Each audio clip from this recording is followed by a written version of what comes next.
Well, hello, guys. OMG, I think I just messed up. Yeah, this is, welcome. So business ventures have these moments. People have these moments. We all have these moments. In my opinion, it's not necessarily the moments of the, oh my God, I just messed up realization. It's how we recover from those moments that are really the keys to how we get back into doing our thing. So one of the things is starting a business. Dire straits, money for nothing, chicks for free. You want to go into business and you're having the, oh my God moment. I really want to do this. Private jets, money fast, exotic places, everything. And then we come to the realization that our reality of the business is really nothing like we're sold on.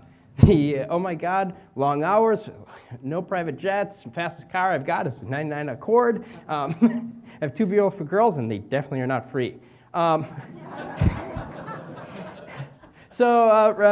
Racine's not an exotic location. So in terms of starting a business, I realized I have to create a product. And one of the first things is ID the problem and create their prototype. I mean, you've all seen this before. Rinse, wash, repeat until you actually have someone that's willing to pay money. That's been the key that I've found is it doesn't matter and until you actually have customers. And customers are people, right? Just like you and me. People have problems. So some of the keys is actually to identify that problem that the people have, right? So my problem is to solve the problem, and not all problems can be solved by me. There was a individual here that could definitely have helped. The next item here is beta testers. So beta testers are customers, but they're willing to actually test your product to verify, like, does it actually work?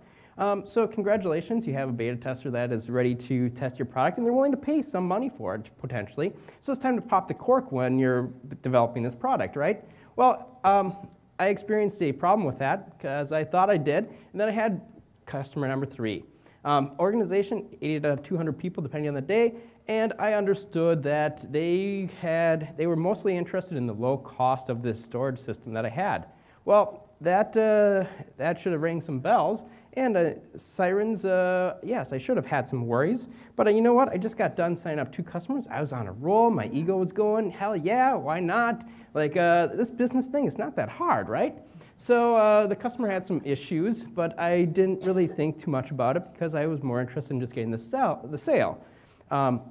Well, problem 1 started on day 1. Day 1, after a quote-unquote successful migration by a third party onto my system, well, everything was panic, panic, panic. Some of the data on the system did not transfer properly, so some of the file permissions were not transferred and working properly. Well, guess what? It's an emergency. Dogs and cats living together, oh my God. And I'm just trying to take a step back saying, hey, did everything really transfer properly? And you know what? I don't know, I don't care, I just need an answer now. And I realized like I'm dealing with a newbie and it was their first rodeo. So the newbie decided to make a newbie mistake and migrated their entire infrastructure after about 3 days on this new system trying to work through it, and they migrated everything to a new system. So I was dealing with not just 1, but 2 problems, and now they're asking, what happened? Why is everything not working the way I thought it was? Jeez, really? But because I'm the new person trying to sell a new product, guess who gets the blame? I love it. I love new customers, and I know all these guys have dealt with that as well. So 2 weeks after the initial product that went out, I was dealing with a small problem that I was hoping to rectify, but it turned into a major catastrophe. I ended up dealing with a major issue where the customer was not happy, and the system was not spec'd to do what they did, and I ended up in a situation where I was trial by fire.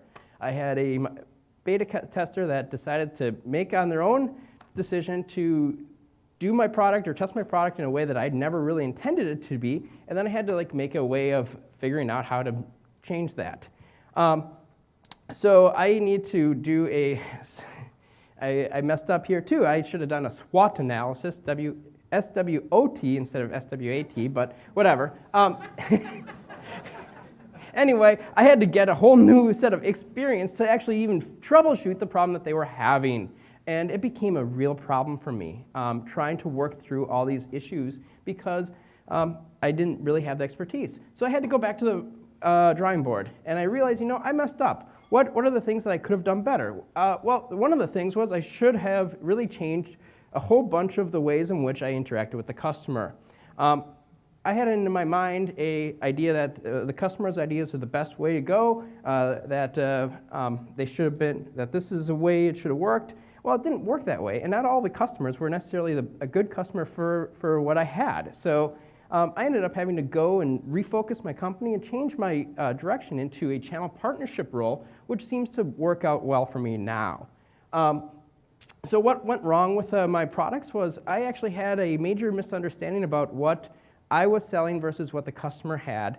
And it wasn't necessarily because I didn't understand, it was that the customer was really a complete newbie in the whole arena, and they didn't necessarily have a full understanding of what they were doing. So, yeah, lessons learned. So beta customers, in hindsight, they actually were very, very helpful, but at the moment, I hated them.